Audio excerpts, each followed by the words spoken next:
I want to ask you about what happened in Munich, Germany at the security conference. Vice President Vance gave a speech, and he told U.S. allies that the threat he worries about the most is not Russia.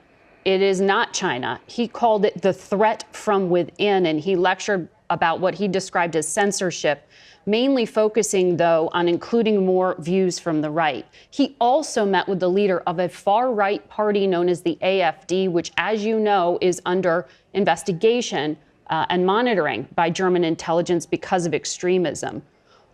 What did all of this accomplish other than irritating our allies? Well, why would our allies or anybody be irritated by free speech and by someone giving their opinion? We are, after all, democracies. The Munich Security Conference is largely a conference of democracies in which one of the things that we cherish and value is the ability to speak freely and provide your opinions. He was standing in a country where free speech was weaponized to conduct a genocide. And he met with the head of a political party that has far-right views and some historic ties to extreme groups.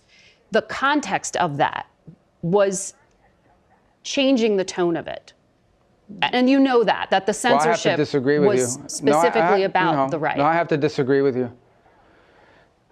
Free speech was not used to conduct a genocide. The genocide was conducted by an authoritarian Nazi regime that happened to also be genocidal because they hated Jews and they hated minorities and they hated those that they had a list of people they hated, but primarily the Jews.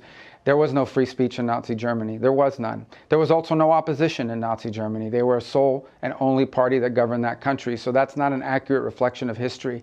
I also think it's wrong. Again, I go back to the point of his speech.